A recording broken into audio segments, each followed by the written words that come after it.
I'm sure that everyone in this room either has a family member, friend, or someone that you know that has been touched by heart disease at some point in their life.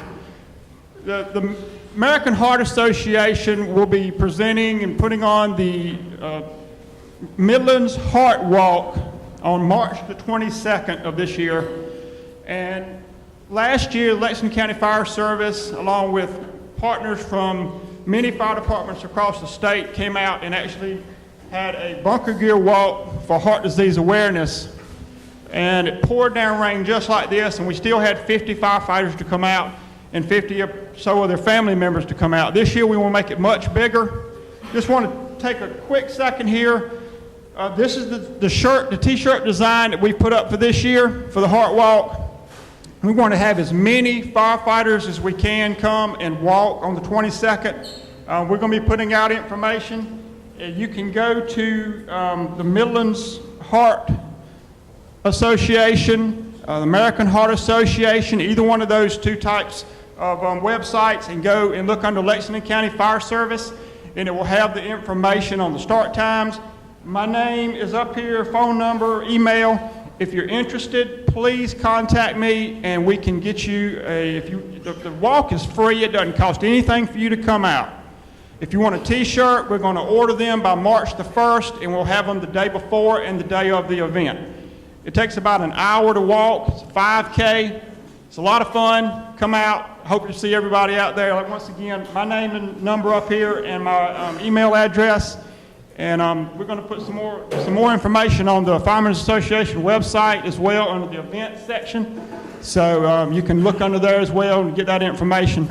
And I hope to see everybody out there. Thank you very much.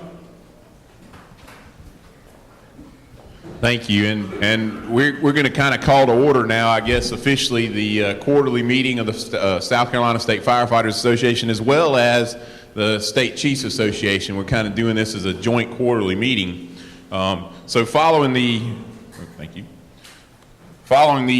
agenda, first I want to recognize Chief Tommy Norris, our legislative chair, for a legislative update and to talk a little bit about Legislative Day.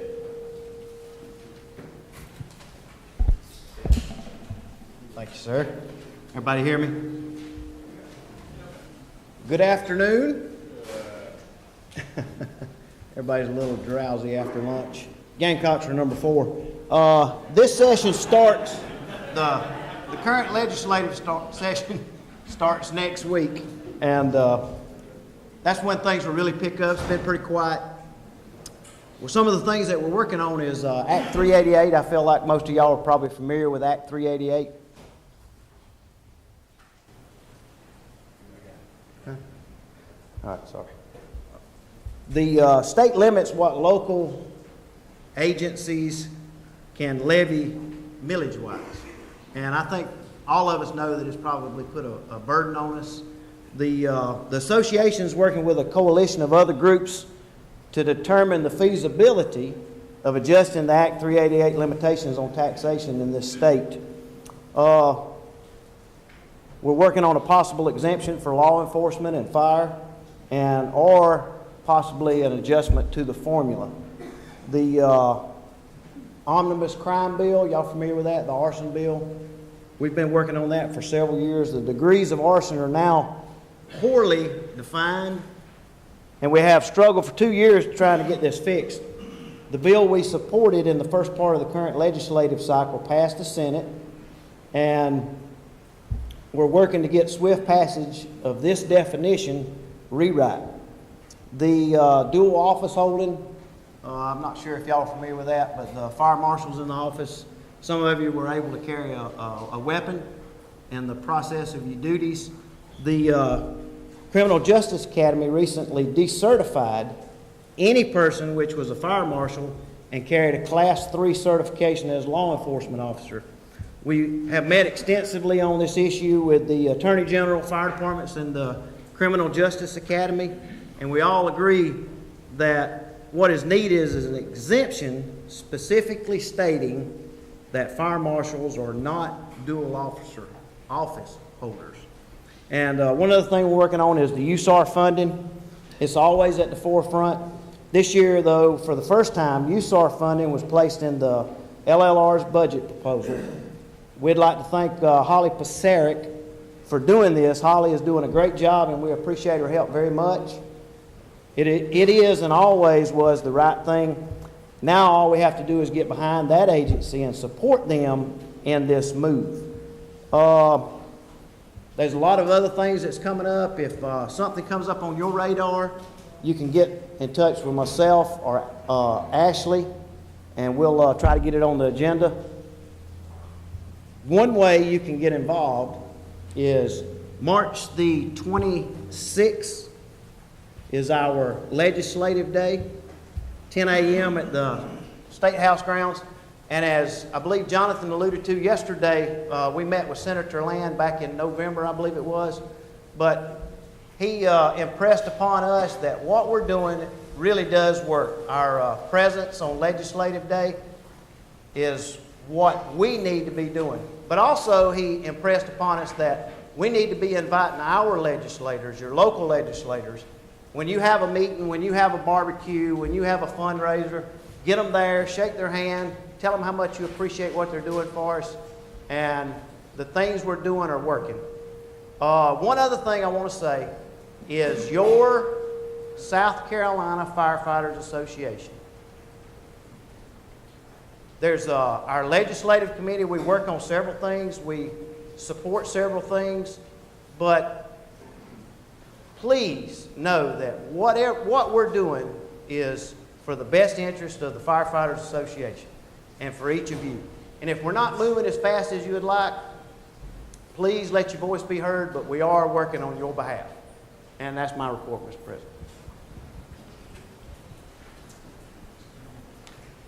Thank you, Chief Norris. And for those of you that weren't here yesterday when we made the announcement about the how the Affordable Health Care Act, the question about how it affects volunteer firefighters, the U.S. Treasury Department has issued a statement that they are redefining volunteer as it relates to that, and that the affordable health care will not affect us. So that's a huge thing, and that's a great segue to Brian Reeby with Recruitment Retention, who has a frog in his throat and can't talk, so we'll bring in Tony Dix, the chair of Recruitment Retention.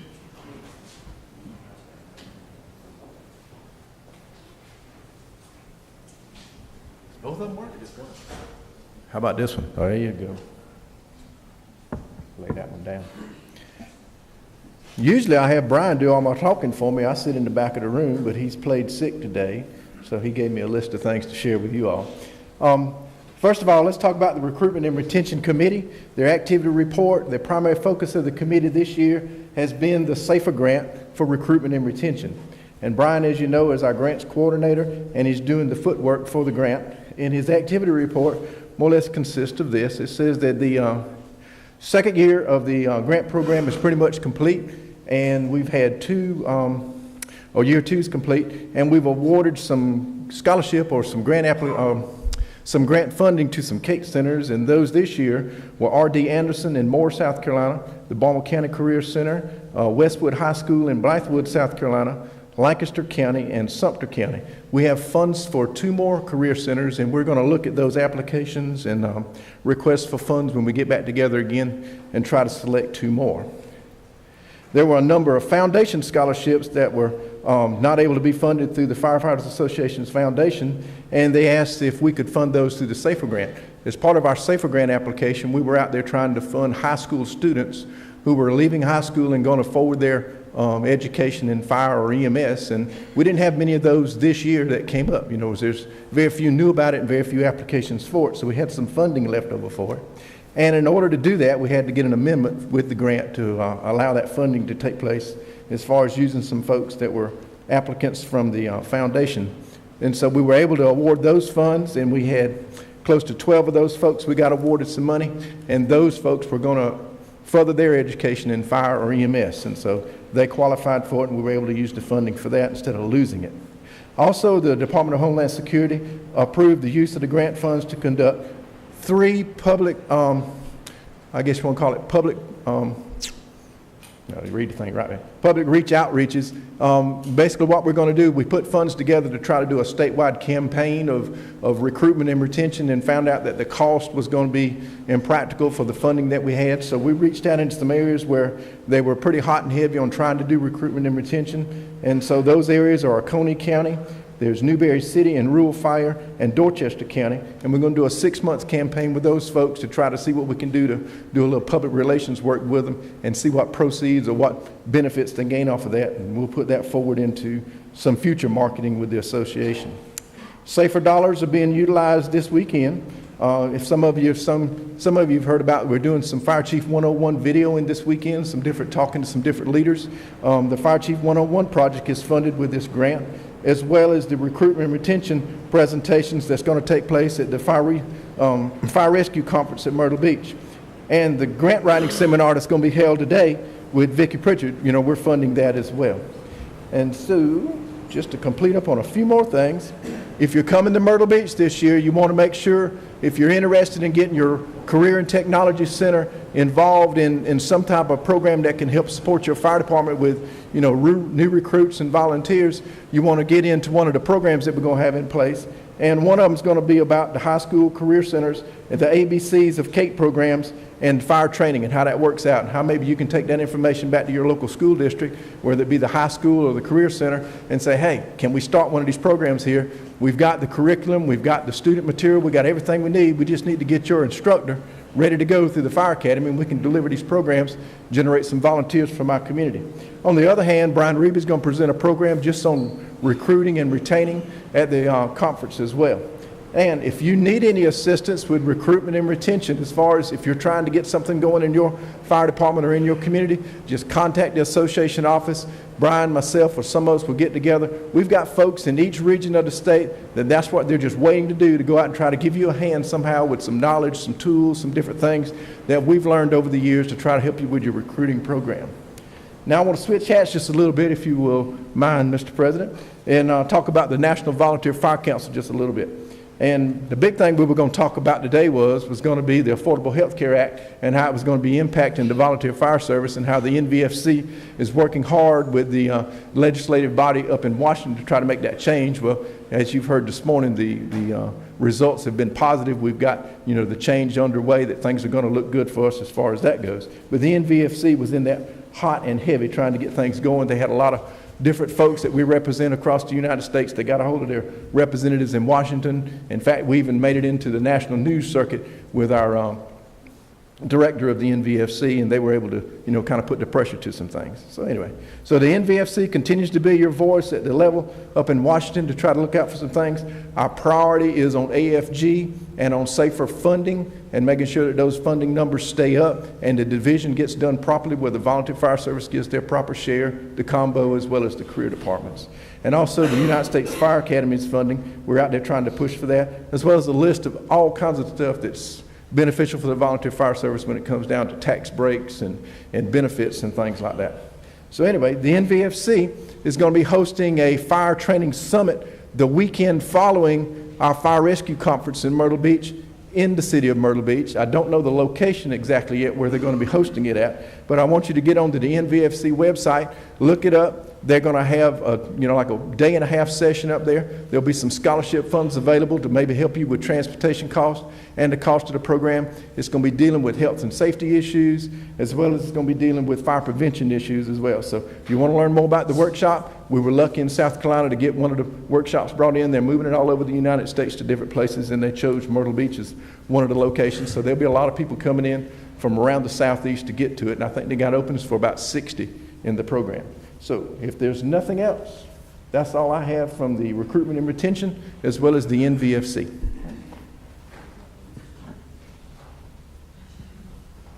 Thank you, Chief Dix. Next, I'd like to ask Chief Ken Kerber, the Finance and Audit Chair, to come up and give a report, please.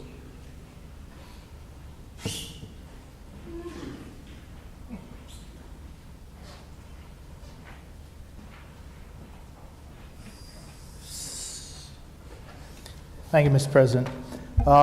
Very quickly, let me give you a picture of the financial statement of the association as it is today. This is actually through December 31st, which is 3 months into our fiscal year. As most of you know, a couple of years back, we changed our fiscal year, the financial year, so to speak, from September into the end of October. So our December 31st statement is 3 months into our actual fiscal year. It currently shows our current assets at $934,000 and some, just 119 extra dollars. So I'm just going to use the larger number, $934,000 in our current assets, $395,000 in our longer term assets. Now, current assets, current liabilities, that's cash or as you will, investments that can turn liquid within a very short period of time. Where long-term assets are buildings, land, that kind of stuff. Most of you guys know that, but just to clarify that.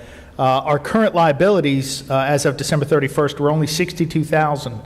So when you weigh $934,000 against $62,000 of liabilities, i.e. the bills that you owe, the bills that you know you're going to pay within the next 30 days or in a year-end financial statement in that year, we are in an awesome cash flow or financial position. Our current long-term liabilities is only $61,000 also. So when you combine our liabilities together, you're not talking about $120,000 with assets over $1.4 million. So our net worth, in other words, if we liquidated everything we had in the association, our net worth as of December 31st was $1,472,350. Guys and ladies, what that means is we're in an awesome financial position right now. We have a number of different checking accounts. Some we actually put aside to pay for our fire rescue. Years ago, we used to take all the money, all have it basically in one pot, and we'd have to figure out what goes where. Now, due to Alvin Payne's awesome accounting, we have put aside, we have actually recognized certain known expenses, so we break that out now, and we have a much better handle on our monthly expenses and specifically known expenses we're going to have through the year. Just like you guys know your taxes are due at the beginning of the year, or you have a car payment every month. We've gotten to that point of reporting sophistication. Janice, I'm sure she's here somewhere. Where are you? Is she here way in the back? Oh, she's in the other room. There she is. That lady back there has done wonders for the association. She does all our bookkeeping now. She's our full-time bookkeeper. She is absolutely wonderful in providing reports. Thank you, ma'am. The last thing I want to talk about very quickly is we actually got our auditor's report. It has I'll hold it up to the mic so you can see it. It has draft all over it, so please take this with a grain of salt. I want to report to you what it says briefly, but please understand this is a draft report. A copy of this is always maintained at the association's office. When we get the final report, I'll also have a copy of it. The president will have a copy of it. It does not go to the association. As chairman of the Audit Finance Committee, it comes to me. My committee reviews it, and then we present it to the board, the executive board, and that's the way we do that. But just to give you a quick heads up on this, again, this is the draft. It's a preliminary audit. This is our annual audit for the association. And there's a couple of points I want to make real quick. The very first line of the audit's report, the actual narrative that he wrote, it says, and they have to state it this way, but it says, we have audited the accompanying financial statements. The fact that he wrote in there, they audited, there's a number of different kinds of audits that you do in a business. One of them is just a review. In other words, I give you all my bank account statements, and they review those financial statements to make sure that there's nothing funny going on, so to speak. The other option is a true audit. The audit is where I give you my bank statements, but they actually go to the bank and make sure the balances are right, and they do all the checks and minuses and make sure everything's hunky-dory. So when your audit report says that your accounts, believe it or not, say audited, that's very significant. And that's really, our business is we have to be financially responsible. We are fiscally responsible for the money that you guys pay in dues. So the best audit we can get is an audited account. As you work your way down through the narrative of the account, it also says under auditor's responsibility, it says our responsibility is to express an opinion. Again, this is an opinioned audit financial statement or an audit annual audit. That word opinion means a big deal in the accounting or banking circles. So the very last paragraph he has in here, it says, in our opinion, which is what, again, if I was to loan the association money, that's what I'm looking for, in our opinion. Financial statements referred to the above present fairly in all material respects, so on and so forth, financial position of the association. And at the very bottom, it says, and ending in accordance with accounting principles generally accepted by the United States of America. That's the money. Basically, that says that the accounts are audited. In their opinion, they are right. So having these figures in my hand, although it says draft over it, I know for a fact that these numbers are very good. Again, the fiscal year, the numbers are very similar to what I just mentioned. I do want to talk about one other thing, or maybe two. In an audit, you get your financial statements, and most financial statements are a snapshot picture in time. They are what I talked about earlier, as of December 31st.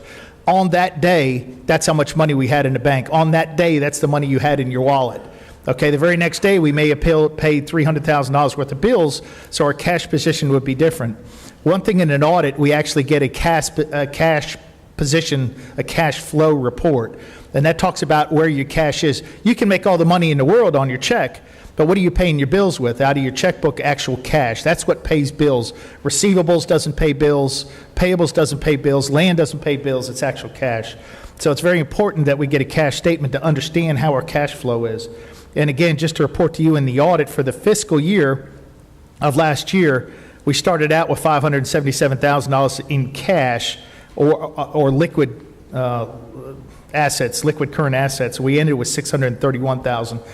Again, what that tells me is we have a positive cash flow.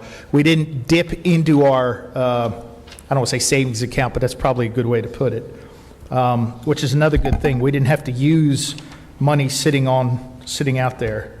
There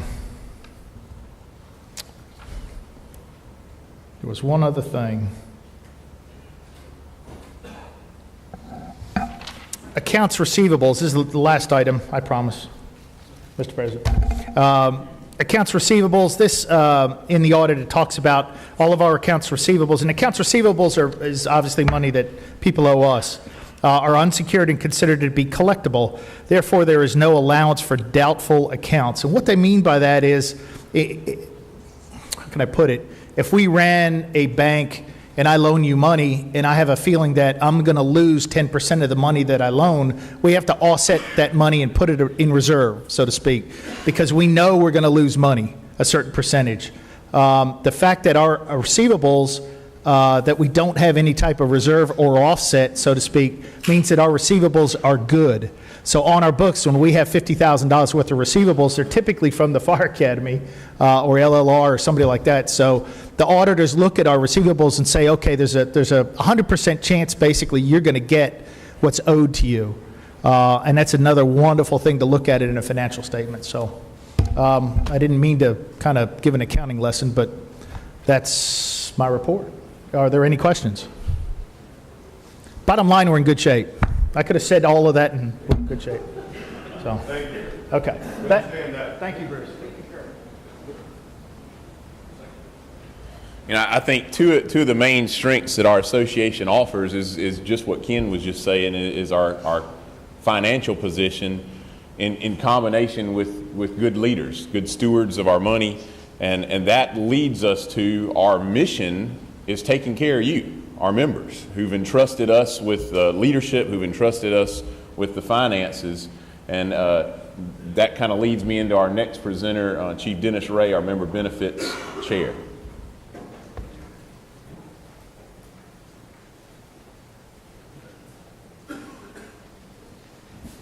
Well, unlike Chief Kerber, I'm a man of few words, and I'll be brief. I had to put that out there. You're right. Yeah. On behalf of Member Benefits, I'm going to ask all of our committee members. It's on the Member Benefits Committee. If you'll come up here to the right for me. We got several folks that are here with Member Benefits, and I want you to be able to put a face to the names that you see on our website. Zarina, Jim, if y'all want to come forward. I think Marcia's floating back there. Marcia, you want to come up just for a second so everybody sees you can wave at them so they know who you are? We are the ones that are working on your behalf for member benefits to make sure that we do everything we can to keep good member benefits. I have memberships in numerous different organizations, Firefighter Association as well as law enforcement associations, I can say by far, this organization, State Firefighter Association, has some of the greatest benefits that we can possibly offer any member. So we want to continue that. Shoot right to the cuff, what we've been dealing with right off the bat is an increase, a $5 to $6 increase in our insurance premiums. What is happening, our claims that we're having and the market value that we're facing in the insurance industry is now exceeding what we have as far as income, and that's important. You need to make sure you got enough income to support what you're doing. You can see the pie chart that's up here. The biggest chunk, and I don't know if you can see that blue that's up in there, is disability. That is huge. That's where the biggest chunk of our money is coming, is from disability. The $175,500 is line of duty death benefit that we have, and then you can see all the others in there through that pie chart. That's a significant amount of money. Now, that's a two-edged sword. That's very good for the membership because it means the benefits that we're offering ourselves as members is being used. We're using our benefits, and that's good. We want to continue to use those benefits. The second side of that sword is we're using our benefits. We're making claims, and when you make claims in the insurance industry, what happens? The rates go up. Now, I can tell you, hats off to Chief Tim Cobb and all those that were on the Member Benefits Committee before my time here. There hasn't been an increase in our insurance premium since prior to 2008.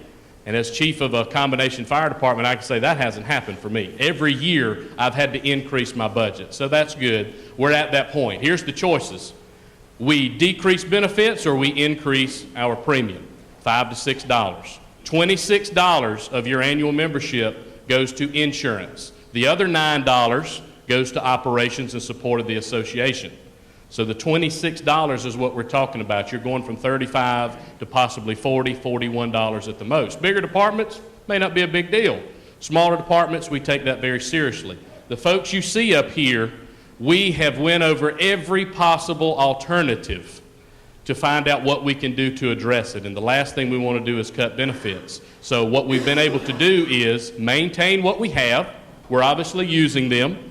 Everybody has these benefits and opportunities. Maintain what we have, and now that we have a new underwriter for our insurance, we're going to be able to offer new benefits at no additional cost to us for the association. So we're going to be bringing in some good things for our memberships because of the new underwriters, because we're facing those things. So I had a lot of good meetings, a lot of good input.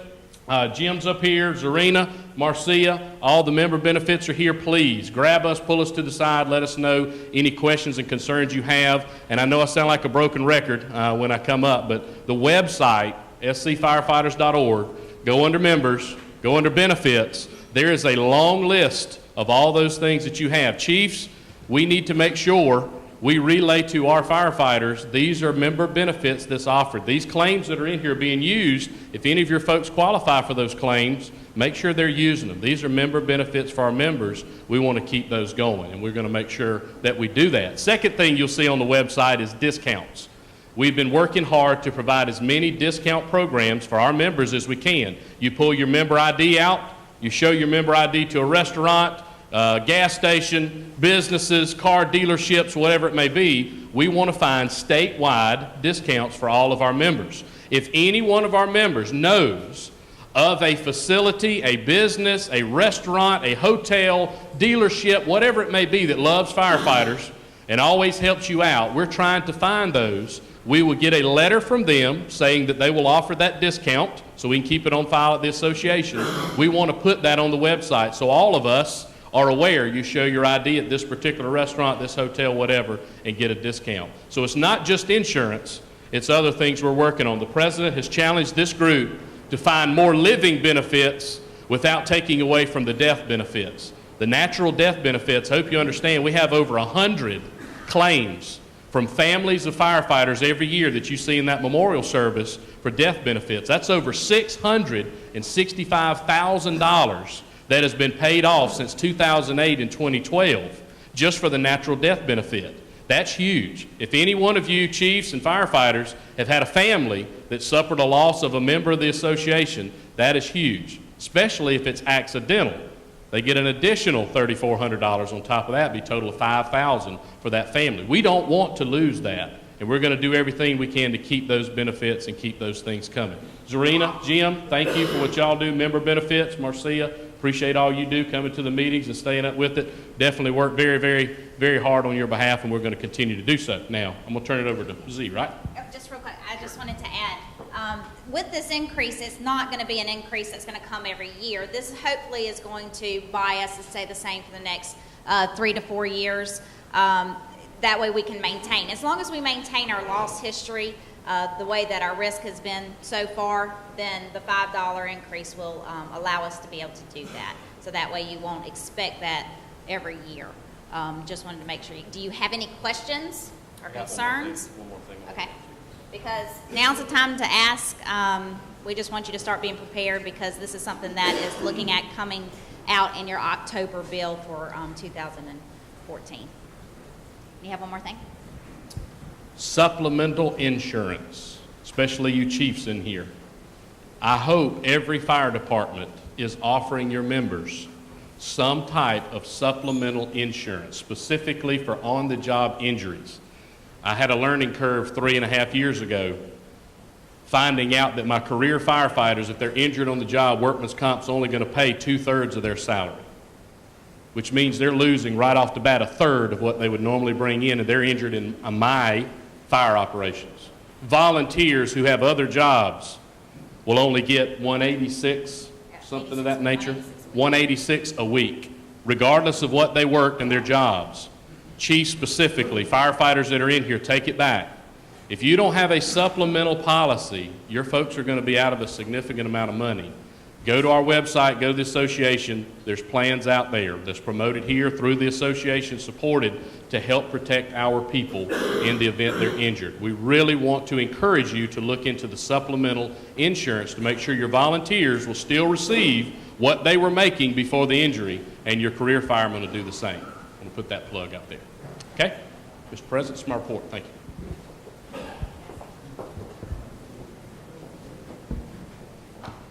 Thank you, Chief Ray and crew.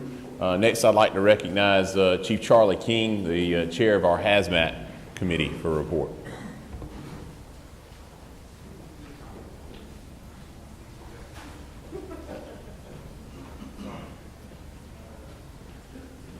Thank you. The last point Chief Ray made about having a supplemental insurance policy, I want to reiterate what he said. Our agency's currently going through that growing pain right now. We currently don't offer supplemental insurance to our members. A gentleman had a cardiac arrest, stayed in intensive care in the hospital for about 2.5 months, and it's really put a hurting on his family and our organization.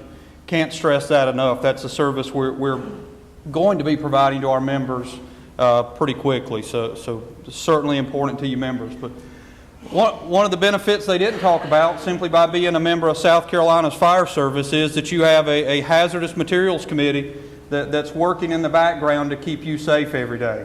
The hazmat working group is made up of about 40, I'm going to call them hazmat gurus, from both public safety, fire departments, industry, DHEC, SLED, the FBI, you name it. Those folks are meeting here at the Academy every other month to simply talk about hazmat issues that affect us here in the state. One of the overall themes we've heard during the two presentations that we've had here this weekend is learning from the past and making sure that we take lessons learned and we're applying them to every day. When you look back at the tragedy in West Texas, or simply the chemical incident that's going on right now in West Virginia, we've learned that we have to have, being responders, we have to have access to timely information. We need to know what's in our communities, what's in our chemical facilities, what's passing up and down our roads and on the rail. Last September, we lost our chemical database in the state. The program that we used, E-Plan, out of the University of Texas, that program lost its federal funding. Chief Shane Ray and several others from the Fire Marshal's office jumped in, helped us to buy that product, buy us a little time for 1 year until we could get a group together to research and find a product that we would take ownership of. That group has met, and as recently as this past week have put out a project proposal. What we're looking to do is bring that database in as part of what's called the EM COP program. It's a common operating picture that's managed by our state emergency manager's office, and we'll simply be looking and managing our chemical data through the EM COP program. What does this mean to you? Is that come this October, you'll have a reliable, accurate, timely database with chemical information available to you. While that program right now is web-based, meaning you have to have an internet connection to have access to it, you'll be able to export that data into things like Cameo and other programs so that you're able to use it. We know that we don't always have internet access. Wanted to if you don't have a chemical database program, we got an update yesterday, a program that's free to you, WISER, Wireless Information System for Emergency Responders. It's a free app to any of your cell phones, your computers, any mobile devices. It is just a good database for you to have on an incident when you respond initially to get good basic chemical and response information. Over the past couple of months, Chief Kerber and I have had the honor of meeting with a lady from USC's law department. She's a retired, I don't know if you call it retired, a former prosecutor from the lower part of the state. During her time as a prosecutor, she took a keen interest in children involved in meth labs.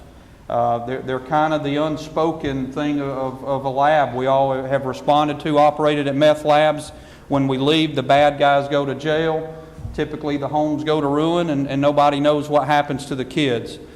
She has been out in the state. She's probably met with your law enforcement, with your EMS, and with your hospitals. And now we've played a role where she's met with the fire service, to where at the fire rescue conference, she's going to be presenting a plan that talks and teaches first responders how to treat children in meth labs, to the point that almost every child under the 18 in a meth lab will be deconned before they leave the scene. They'll go into emergency protective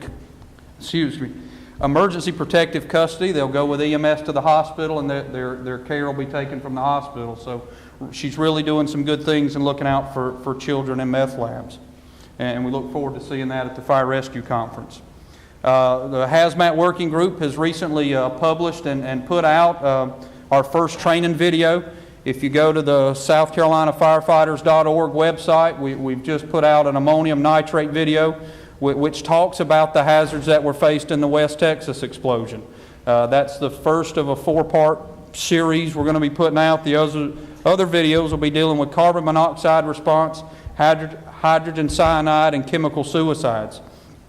If your jurisdiction hasn't experienced a chemical suicide yet, it's coming. We've had 4 of them in the state, several of them on college campuses, and they have the potential to do a lot of harm to your first responders.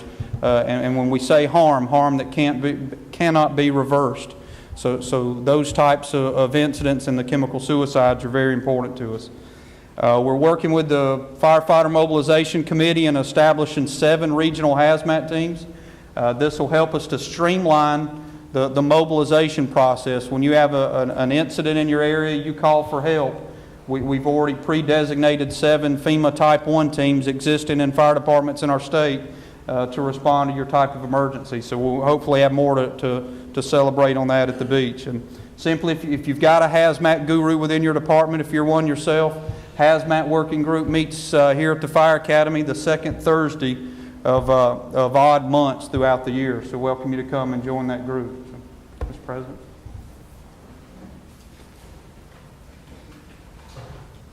Thank you, Chief King. Next, I'd like to recognize Chief Bruce Klein, Chair of our Health and Safety Committee. Good afternoon. I'd like to first start with the morning PT that Mike Medeiros and South Carolina Fit Team members put on. We had 10 members there this morning. We'd like to increase that by 2-fold tomorrow. Tomorrow's PT will start at 06 at the USAR building. A couple months ago, we put out a department fitness challenge. As of today, we only have 10 departments that have signed on for that. We need to increase that number. We truly do. It's not too late to sign up, and you don't need the entire department to be participating to sign up. Go ahead and sign up and get involved in that. There's a lot of information that's available once you sign up to do different challenges. Back to the South Carolina Fit Team. the FIT team and the Fire Academy worked together and produced a fantastic fitness DVD that will be distributed to you when you get your annual decals, and it is also online at the association's website. In the works, we will, working in just infancy stages, we're starting to put some work into a health and safety online program. It may start off very small with just some weekly safety blurbs and health-related issues, but hope that will grow into maybe a 2, 3, 4-hour program that will be online. South Carolina Fast has been extremely busy, unfortunately. I won't go into all that. As you see on your agenda, Patty Johns will be giving a report on South Carolina Fast later. The last thing I'd like to ask the President to come back up and make a very important announcement in regards to health and safety and another challenge. Thanks, Chief Klein. Before I get to that, I want to also announce a partnership that we've made in efforts to increase your health and wellness awareness, as we've partnered with a group called Diets for Life out of Washington, D.C. Ms. Hillary Keeley is the president of that organization. She'll actually be one of our presenters at our June conference. And what they are going to be doing is she's going to be writing regular blogs to go on our Firewire with health and wellness tips, as well as providing all of you who have your email registered with the Firefighters Association a monthly fitness, dieting, nutrition monthly e-newsletter. Now here's the key, is you've got to have your email registered with the Firefighters Association. If you don't, then you're missing out on a ton of information. If you don't, then most of what you've heard here today is a surprise to you. If you don't, then you're missing out on all the new stuff that's coming out. I'm telling you, these committees have been working their butts off for you.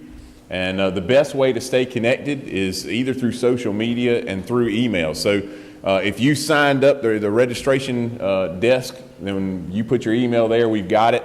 If your email address, chiefs, if you've got email addresses for your members, please make sure that you enter them in the database, in the member database, when you enter your rosters, so that we have their email addresses. The other way you as an individual can sign up for email and stay in touch and receive this monthly e-newsletter is to go to scfirefighters.org, and you can sign up to be part of our email blast there.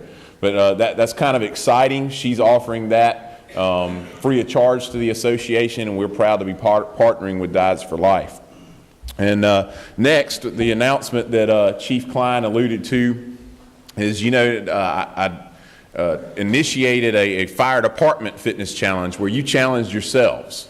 It was just simply an effort for you to focus on fitness for 6 months. I just think truly, if you focus on fitness for 6 months, you'd be surprised at what happened if you just made it a priority. But for some of us, we need a little bit more. And so with great pleasure, I announce an individual firefighter fitness challenge, and the application process begins today. In fact, we've got applications out in the lobby. They're going to be available on the website. But this individual firefighter fitness challenge, if you've watched TV and seen The Biggest Loser or Extreme Weight Loss or Extreme Makeover Weight Loss Edition, it's that caliber of an event.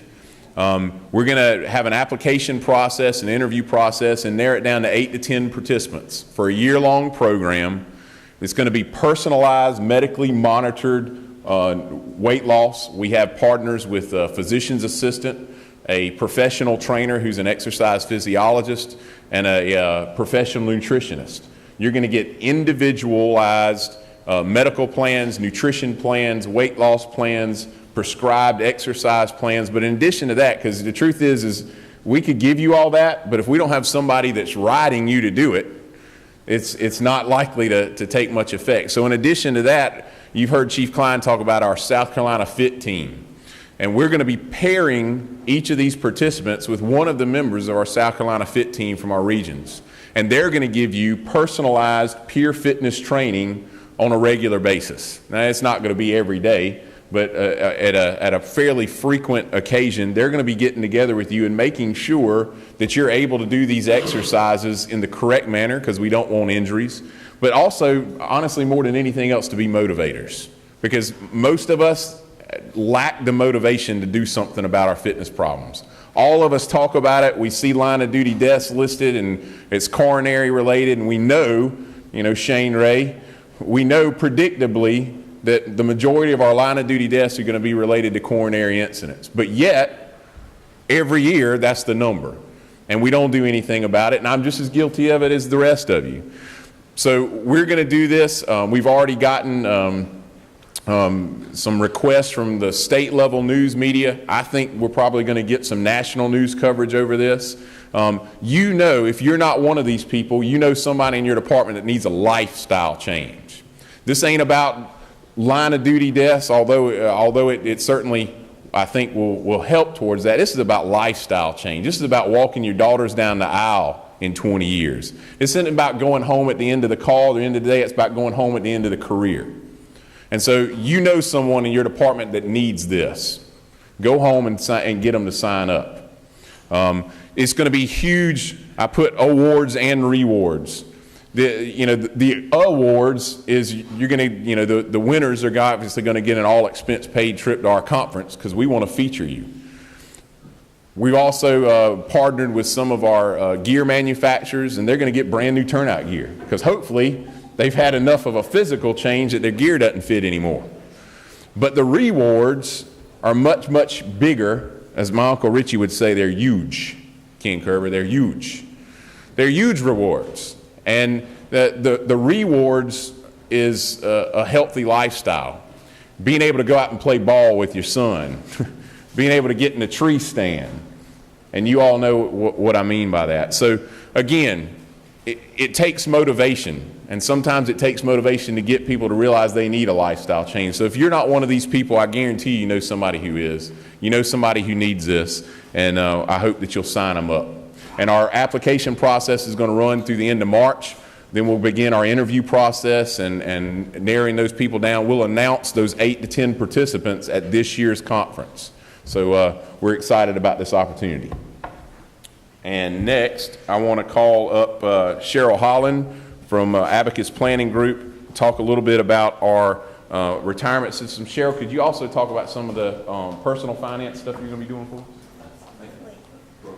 Well, my first question is because Abacus joined in the fitness challenge. Absolutely. And we'll exempt ourselves from the awards, but we might want to join in on that particular journey.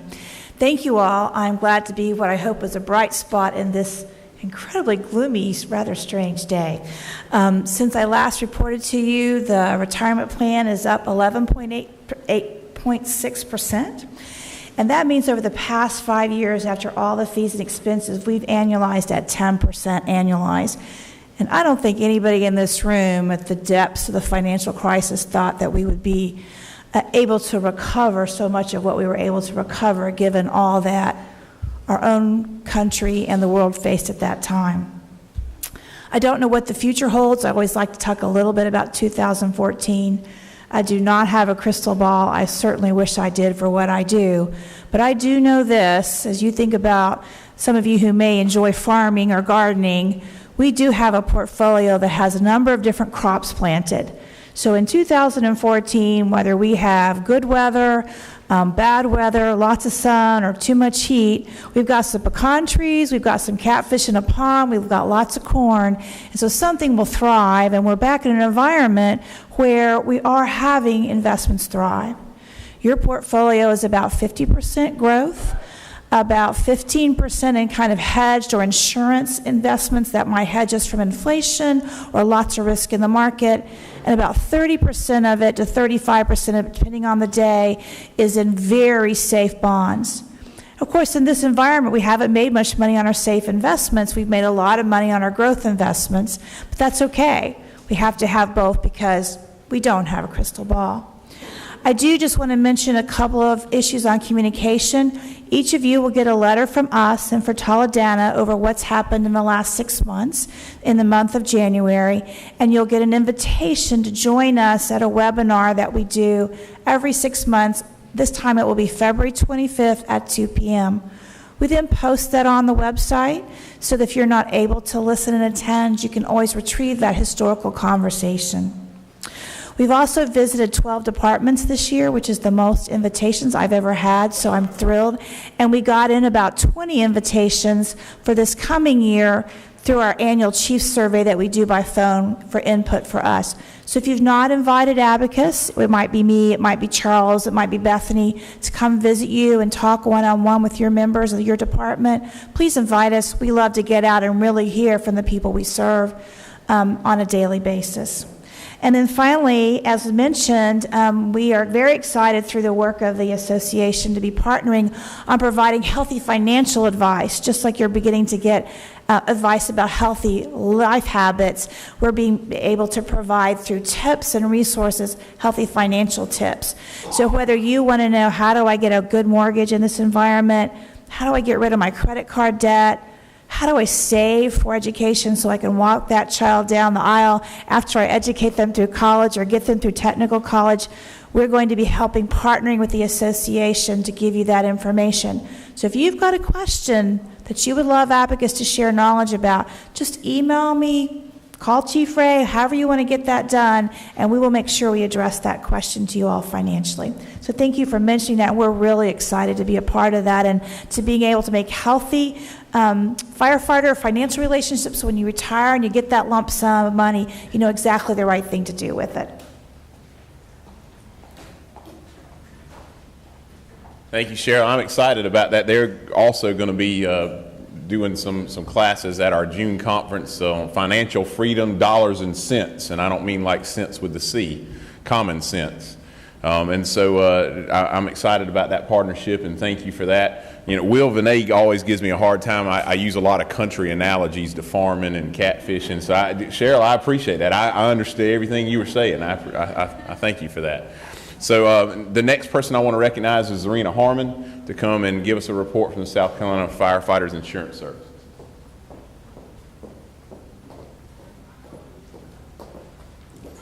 Hey guys, it's my pleasure today to introduce to you one of our newest partners that I'm excited about. It's Legal Shield. We have Scott Brooks and Ann Palmer. She's in the back.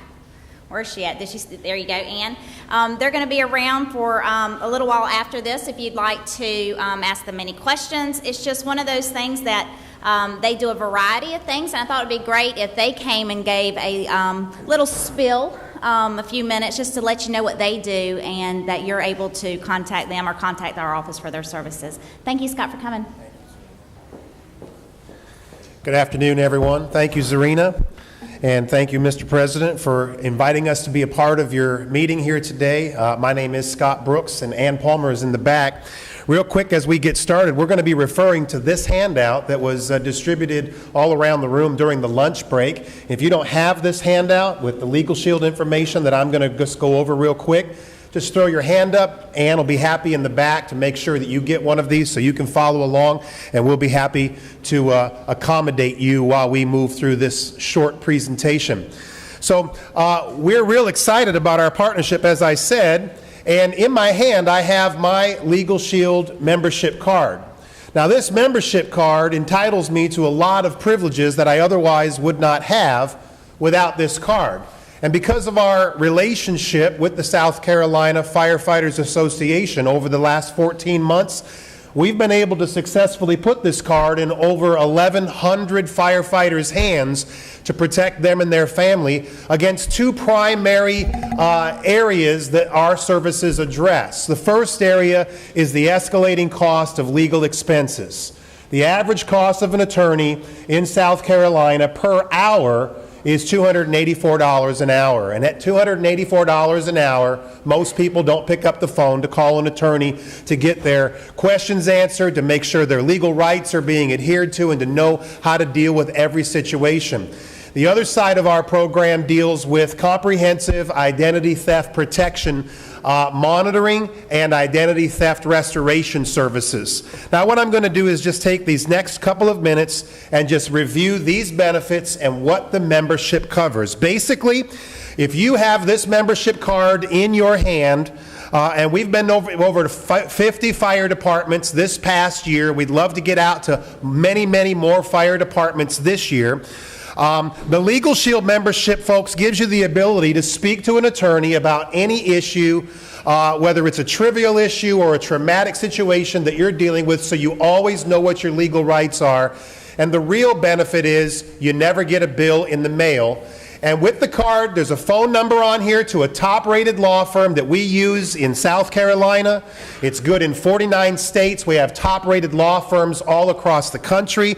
And you always can access that law firm for the services that are listed on this benefit flyer. So if you would indulge me for just this moment, take a look at these 15 primary coverages that you would have access to. And I know many of you in the room, by facial recognition and relationships that we've developed over the last 14 months, you have this membership. And we're privileged to be able to let you know that we have a brand new membership that's rolling out this year with some of these new features that are on this flyer, where you see the orange letters that say new. But just look at this first one. You get unlimited legal advice for personal issues. Pick up the phone, call your attorney. Any attorney that specializes in the 23 areas of law that our law firms practice, so you always know what your legal rights are. They can step up to area number 2. They can write letters and make phone calls on your family's behalf to help you solve whatever situation it is you're dealing with. They'll review documents and contracts. And our attorneys will custom prepare your firefighter's living will, your last will, your health care power of attorney, and new this year, the minor trusts are now included in that service. Do you know 70% of American families don't have their estate planning or their wills in place? Translate that to this room and to your fire department. 70% of firefighters do not have their wills in place. One of the most important documents we all would agree that you can get. I don't know, unless you can get a will done for free, which we have heard of, I don't know how you can get the service of getting your estate planning done more reasonably and affordably than through a Legal Shield membership. The attorneys will also update your wills for you every year for you and for your covered spouse. And then it goes on real quick, just highlighting these coverages. They'll help you with traffic-related issues, citations, maybe try to keep the points off of your driving record, trial defense legal representation if you're ever named in a lawsuit. You have that coverage. IRS audit representation is included. And brand new this year, we will now do the residential loan document preparation, uncontested name change, uncontested adoption, separation, and divorce services are all included in the new Legal Shield membership that is rolling out this year. If you've already enrolled in one of our previous plans, those areas that say new, they are not grandfathered in. When we come out for our annual visits this year, we'll make sure your department gets updated to the new plan, or you can call me or Ann Palmer anytime so we can get your plan upgraded. Now, lastly, the other part of our coverage is the identity theft protection. And all I'm going to really say about this is that our service will do what a lot of the other services you've seen available out there, but we do something much, much more comprehensive because of the concerns that are going on in the world of identity theft. You know, everybody offers credit reports, everybody does 24-hour monitoring. But the difference with your Legal Shield identity theft plan is simply this. If you or any of your covered family members become a victim of any type of identity theft, one phone call to the investigators at Kroll Fraud Solutions and they do all the restoration work for you. The FTC said last year the average victim of identity theft in America spent nearly $90,000 trying to clean up their own identity theft issue. All those services would be provided for you. And all the things we know of that are out there, the free programs that the state's offering, and now the free program that Target says they're going to offer for 70 million credit card clients, those services are just credit monitoring. They don't do any cleanup. They don't do any restoration. They just watch over your credit report. And so lastly, in closing, you can see the pricing here on the sheet. If you wanted to enroll in both plans, it's $29.90 a month, covers you, your spouse, and all your children. Everybody's included with all the services I just mentioned. And of course, the services are available a la carte. If you just want a legal plan to cover you and your family, $19.95 a month. You can go to the website. The identity theft plan is $14.95 a month. When you combine them together, there's a discount. Brand new this year, we found out last year as we traveled around all these departments that so many firefighters have side businesses. They have home-based business operations. And now new this year rolling out, we have a home-based business supplement that you can add to your plan, which gives you all these services for your business for $9.95 a month. Unlimited consultation and advice, representation if your business is ever named in a lawsuit. And so it's great coverage. What you can do is look at the bottom right-hand corner, easy enrollment. You can call our office. You can talk to me or Ann. We would love to come out to your department and explain the benefits thoroughly. We can offer it as a payroll deduction like we've done at a great number of departments we've been to. Or if you're just largely a volunteer department, we would still be happy to come out and show the benefit to your members. But they can go to this website now. It's a brand new website, scsfalegalplan.com. There's a video there that explains the coverage. The pricing is broken down. They can enroll them and their families right over the internet. Looking forward to seeing many of you this year in our travels, and thank you for the time you've given me today. Thank you, and God bless.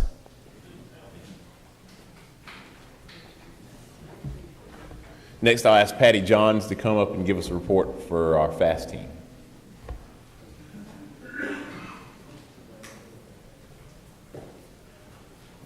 I'm just curious, how many people know what the South Carolina Firefighter Assistance and Support Team is? Could you raise the teacher in me's coming out? Good. I see some of you don't. Chief Klein looked at my notes and thought y'all were in for, a good sermon. Can I give you a phone number? Everybody got pen and paper?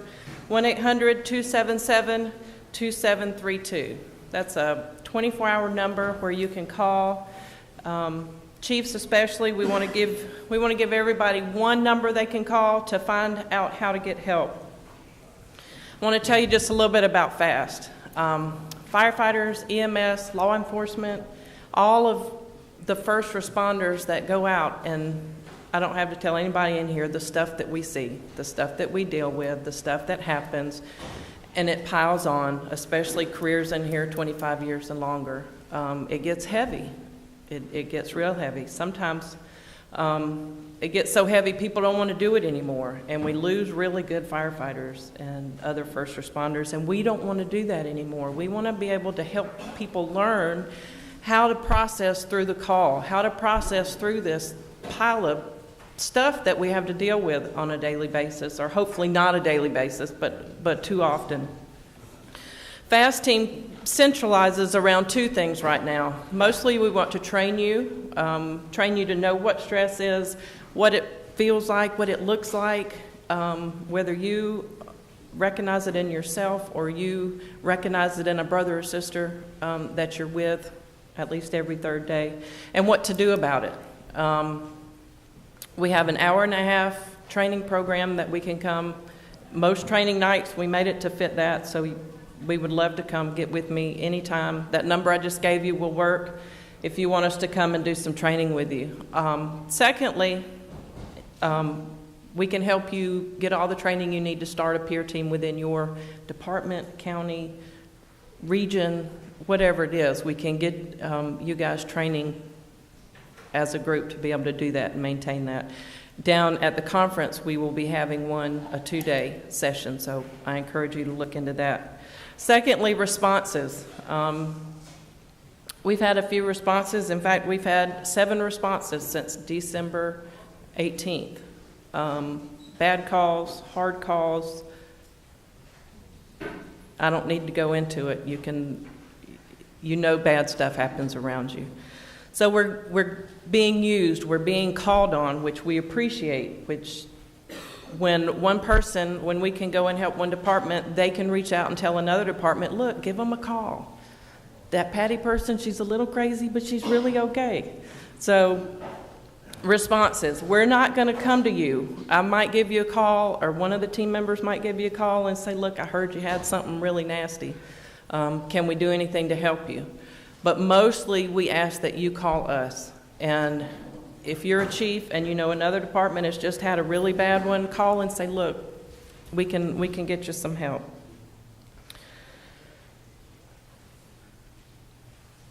I made all these notes. We want to grow our team. We don't want to get too big too fast, but we do want to grow our team. So when there's a call, different places. So if you're interested, we have the application online at the association's website. Give me a call. Give several people a call around here. I can give you some names to talk to. One of the things I do want to share with you today is that when we come into your department, we can help you know that the nightmares, the intrusive thoughts, the things you're dealing with because this thing just happened, they're going to calm down, they're going to slow down, and generally in about 30 days they're going to go away. Not go away completely, but go away a lot. And if you get past that 30 days and you're still having these problems, then it's probably time to talk to somebody. Doesn't mean you need a doctor, doesn't mean you need a clinician, but you do better when you can talk to somebody. So just something to put in the back of your mind with peers and reaching out and helping each other. Again, call us for training, call us for responses, and let me know if I can do anything for you. Thank you. Yes, sir? Absolutely. It's 1-800-277-2732.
Thank you, Patty, and thank you, Chief Jennings, for that testimonial. That's great. Yeah, it's a great resource. It's great to see that it's being used as much as it is, and the awareness of it is getting out there. Does anybody have any old business? All right, there being none, I'm going to ask Chief Jamie Caggiano. He's from Gaffney. His last name doesn't match anybody from Gaffney, but I'm going to ask him to give a report on our Firefighters Foundation. Chief Gibson actually is the chair trustee of this thing, but he is actually with the new baby, I think, taking care of it, so he wasn't here this weekend. What is the foundation? I want to go over that real quick because I'm new to this group, and you know, it's like, what does the foundation do? We don't hear a lot about it. Number one, you heard earlier, we give out scholarships. Those scholarships this past year will not be able to fund it through the foundation because we don't have the money. That's what I'm actually up here talking to you about today. Something else this group does is a benevolence fund. There's a discussion of, you know, if you have a firefighter has a major issue that goes on and some financial backing that we might be able to help, that is something that group will also look at. And then also there's some discussion on the Leadership Institute about helping try to fund that long term. Several funding things that we're looking at doing and trying to raise money.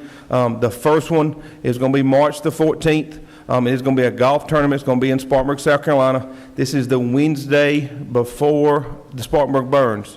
Hoping to get people coming in a little early, having some fun on Wednesday before we do the learning on Thursday, Friday, and Saturday, I believe. Yeah, Thursday, Friday, Saturday. The tournament's going to start at 10 o'clock that day. Registration begin at 8:30. It's going to be $60 per person to play or $200 a team. So if you get your four-man team together, you can save a little money there. Jason's going to have this up on the website, we hope, pretty quick. We got a couple of small things we got to narrow down, but that'll be something that's coming up. That money will go to help fund the foundation. Second one, Wednesday night of the firefighter conference, fire rescue conference at the beach. Last year, I believe, was the first year we've done this, was the Pelican baseball game. That is something we're going to do again. You'll see ticket sales. Those will be able to go online as soon as Jason gets that up from last year. and then you'll also be able to buy tickets there at the conference for Wednesday night. It's a great night, a lot of fun, family-type atmosphere, and they're actually talking about, the Pelicans is talking about adding some things this year where they might auction off some of their goods with some firefighter association logos on it, so that's something we're looking at new. We're still working on that. Something new that's actually come up, we did have a local vendor that's in the state, Safe Industries, has kind of stepped up to the plate and said, look, we want to help raise money for the foundation. These guys are very ambitious. They are wanting to raise somewhere around $30,000 in the next year to put in the foundation. They're going to do that in several ways. One of them is they've kind of looked at their sales. They want to donate some money from sales, like per sets of turnout gear, per boots, per helmet, that kind of thing. If you buy it from them, they'll donate 5, 10, 20, whatever, depending on they're going to come up with, to the foundation. They're looking at that's going to be somewhere between $15,000 and $20,000 of a donation back to the foundation. Another event they want to do is they've kind of stepped up and said at the beach on Thursday night during the Explorer competition, they want to have like a carnival night, cornhole tournament, selling food, selling T-shirts, kind of a fun family night, but also adult night too. They kind of stress they want to get both crowds out there, whether it be the family crowd or whether it be the fun crowd also. And don't take offense to that families aren't fun. I know I'm probably feeling get hit in the head when I said that. I thought about that. But, got to make sure you. Not all families. They should be. So that's something that's coming up. That's new to us. We thank SAFE for stepping up to the plate and seeing that the foundation is something that really needs to be jump started and getting going. And they've kind of put a big load on their back, but we're going to help them get through that. The final thing that the foundation has was something that actually was started last year. I believe it was the first year we've done this also, was a 5K run. That'll be Saturday morning. We're going to have some more information on that. All 4 of these events, you will be able to find out registration forms, sponsorship forms, anything about these 4 events, you'll be able to find that on the website. So please, keep watch of that. That March 14th golf tournament, that's something that's coming up pretty quick on us. If you've got vendors or you've got different people that want to play, want to sponsor, we need hold sponsors, we need vendor sponsors. We need a lot to get behind that and hopefully raise a good bit of money that day. So that's our first one, and then the other 3 will be there at the beach. Thanks. Thank you, Chief Cajano. I got it. All right. Can't people just have last names like Jones and Smith? The next thing I want to talk about is our South Carolina Fire Rescue Conference 2014. The theme for the conference this year is Saving Lives and Changing Lives Through Family, Finance, Fitness, and Fire Hose. It is my belief that we can do all we want about fire dynamics and fire tactics, and all that's important, but what's really going to curb our line of duty deaths and what's really going to provide us lasting strength through the fire service is when we address these issues. And these are hard issues to address. These are things that we don't like to talk about because they involve our personal lives. But the truth is it affects every aspect of our fire service, from recruitment and retention to our health and safety and behavioral health and all those sorts of things. It touches every single one of those things. And so you're going to see a lot of the activities and the classes that we're going to bring to the conference this year center around that theme of the 4 F's, as I call them: family, finance, fitness, and fire hose. So I want to talk about kind of day by day some of the main events. Of course, Monday is our foundation golf tournament. And the Chiefs early check-in, as we again will do that as a collaborative effort with the Chiefs Conference. On Tuesday, of course, we'll begin our pre-conference classes and hot classes, as well as the beginning of the Chiefs Conference. On Wednesday, we'll continue with our pre-conference classes, and you're going to notice the majority of our classes are a little bit different format than what you're used to on Tuesday and Wednesday. We've typically always done 8-hour and 16-hour. We're doing more and more 4-hour classes, and the reason we're doing that is that way you don't have to commit your whole day to one class. If you want to take a Brunocini class in the morning and a Dan Madrikowski class in the afternoon, you're not having to choose between the two. You can have both. And so you'll notice that that's a little bit different in our format for this year. Wednesday evening, we'll have the Chiefs Banquet. On Thursday, of course, our grand opening, our opening ceremony, our seminars, which are 1.5 hour formats. The exhibit hall, of course, will be open. Something we're doing new this year with a very much revived EMS committee of the association is they're going to have an EMS competition at our conference this year. Of course, Thursday night you heard Chief Cajano talk about a fire muster explorer competition as well as kind of a family and fun carnival. And so we're excited about those opportunities to just kind of spend some time together, let your hair down for those of you that have it, and just spend time together and have fun. On Friday, of course, our delegate orientation and our business session seminars continue. The exhibit hall continues to be open.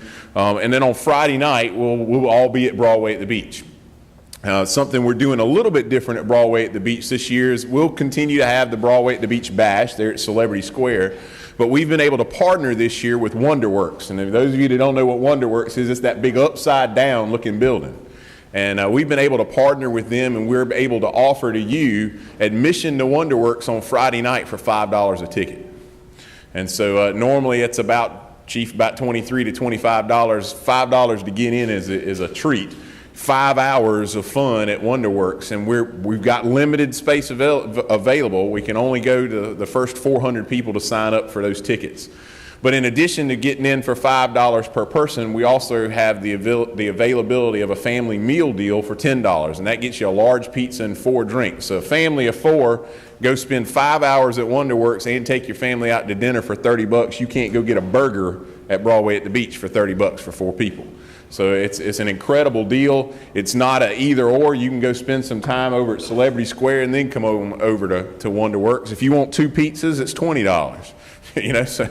But on the health and wellness side, you're preparing for that 5K on Saturday, and so you might want to carb up, I guess. I don't know, but that'll be something a little bit different for Friday night. Those ticket vouchers will be available on our website, shop.scfirefighters.org, and you'll be purchasing a ticket voucher that you'll exchange for the actual ticket when you arrive at the conference. And then Saturday, of course, Saturday morning will be our seminars as we have moved our memorial service to afternoon. The exhibit hall, of course, is open in the morning as well. The memorial service and then our transfer of command. Here's something we have struggled with, Joe, over probably the last 8 years or so that we've done transfer of command, is the crowd is pretty small. And I get it, you want to go home, but you're missing out on something that's a big deal. You know, you're tired of listening to what I have to say because I'm on my way out. But Will Vinay, your incoming president, you know, and your vice presidents that follow, that's their time to kind of lay out what their plans are for the year for you. And so we really need you to come to the transfer command. Hang around. It's a good time. I think it's rewarding.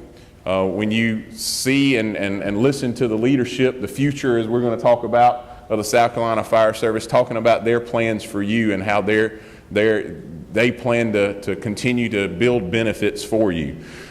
One of the major things, Chief Bowers, is the voting changes. We're still going to vote, and you can still vote just the way you always have at the beach.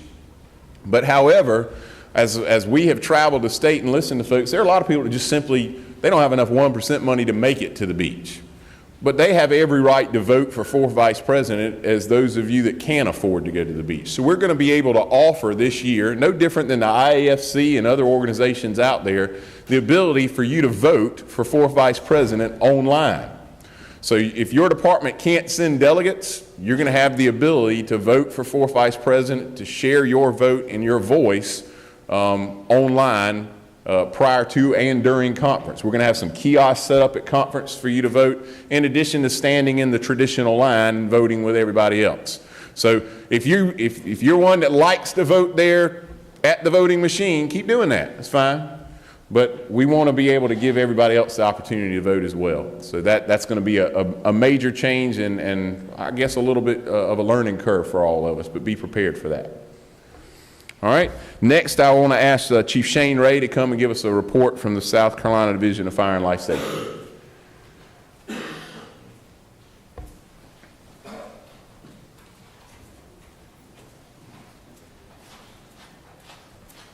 Thank you, Chief Jones. Thank you all for hanging out with us on this nice wet day. The Division of Fire and Life Safety, I'll be brief. The one thing is we're working on hiring a superintendent. I assure you, we miss Russ Fryer, we miss Russ Fryer, we miss Russ Fryer. So having said that, we are not saving money and doing all that other stuff. We are looking. We're on our third HR director at LLR. We're kind of hard on people around here. They're good. I can't say enough about Director Passark. Holly Passark has been so good to me, so good to the fire service. It's been incredible. So we just got a little work to do over there on that team. The Division of Fire and Life Safety, the fire marshal side's full. We got all those positions filled. Sean Stickles here. He's our new Chief Deputy State Fire Marshal, supervise the deputies in the field. Ed Roper on that side. We got 2 positions that's open that's going to be working for Rick Dunn in training development. That means they're also going to work on accreditation, certification, curriculum, all those good things that we've lumped into that with Rick. So we're getting out of some of the piece that just one person does something. So that's what's going on there. There's tons and tons and tons going on. I hope it's beneficial. The one thing we want to do is be there to help you. Thanks for calling us for those fires. We've been going to some fire desks. We want to know that information. We want to share that information. We want your incident reporting. I'm looking at Josh Stout. Josh is with our community risk reduction section. He takes care of your infers. Please report. If you don't report, we can't share what's going on that says, hey, we got a trend with apartment fires. We got a trend with restaurant fires. We can't provide that information back to you if we don't have your information. So those of you that are fire chiefs, I encourage you to go check and say, are you sending our information in? We want it coming to us, and then we'll upload it, and you can upload it, whatever. But we are working on that says we want a database here. Our vision would be to provide a web-based database for everybody, because what we really want, the big picture vision that I know you want as fire chiefs as well, is a dashboard. As a dashboard that's live that says, yes, we've lost $10 million worth of property already. We've had 1 fire fatality already this year. We've had 4 injuries this year. That's information we need to know. And we need you reporting your firefighter injuries, especially through infers. The last time I looked at that, we had 240-something thousand events in the state, and we only had like 200 firefighter injuries. It's like, well, that's not a very hazardous job. So we need your data. We need your support and those kind of things, and wherever we can help you, we'll be glad to. Thanks for hanging out with us. Y'all have heard enough from me. I'll see you around. That's lighter fluid. You smell, don't can. And finally, the last but certainly not least, I want to ask Chief Tracy Wallace from the South Carolina Association of Fire Chiefs to give a report, please.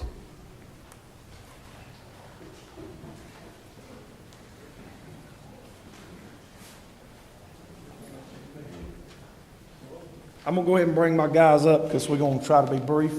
On behalf of the, we're going to. On behalf of the State Fire Chiefs Association, welcome to the conference. We weren't here last night, so we get to talk to everybody, but good turnout. We're proud to be a co-sponsor of this event, and I look forward to seeing it taking place again next year. I think this will be a yearly event. How many of you got to visit the hospitality room last night? Doubletree. All right, we appreciate you coming out. Hope you had a good time. We'll be there tonight also, and we're hosting the supper here tonight also. To make it kind of brief, I'm going to turn it over to my executive director, Mr. Alan Sims, to give financial report. You missed that memo.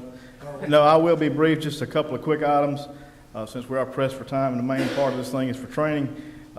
If you are a captain and above, applications can be found online on the scfirechiefs.com website. You can do them online, and we'll go to Janice, and you can take care of them that way. We'd love to have some more members and have a membership drive. Also, the reminder of those that are members of the association for the election of the third vice president, the deadline for that, submitting your name, will be our next quarterly meeting, which will be in April. So if you're not signed up, got anybody interested, April is the deadline. We only have one person signed up to, has shown interest in running at this time, is Steve Graham. Is Steve in the room? Chief Graham is in the back. Again, April is a deadline. Also, in our April meeting on April the 2nd, we will be doing our line of duty death with the Firefighters Association, the line of duty death memorial service held here at the Fire Academy. It will be after our business session at 11 o'clock. Our business session will be at 10. But it will be here. We do have 2 deaths in the state of South Carolina that we will be honoring them at this time. So again, that's April the 2nd here at the Fire Academy. Please have a good turnout. Also, too, when Tom will get here to talk about the conference, the registration will be online as well. We'll have that up and running by March the 1st. So you will be able to register online, and we're going to get that up and going early because we will have a deadline. We will have to cut off for good cost of these tickets that we're going to be having. So again, that's all I have, Mr. President. I just want to go over the convention this year. It's going to be April 9th through 11th, and as was mentioned, registration will start on March 1st. We'll have the early arrival dinner at Lakeside Convention Center again. Seemed everybody enjoyed that. We'll get some better directions this time. We're going to have a singer. We'll have a country singer. He's a local guy. He's really great, and he'll be giving us some entertainment at the early arrival dinner. We're going to have Tuesday night event is Medieval Times, and the ladies will be going on the Barefoot Princess cruise for a 2-hour cruise and lunch. The installation dinner obviously is on Wednesday, and that will conclude our conference. Any questions about the conference? Thank you. Thank you, Tom. All right, one of the benefits when we have a joint meeting like this is committee reports. We've done most all committee reports are already done. So we've had that. That's a good benefit when we come together. Any old business from the floor? I think we covered most all of our new business. Any questions? Any other comments from the executive board? Thank you, Mr. President. All right. Any other new business? All right, good. We're going to just remind you, classes begin in just a, yes, sir?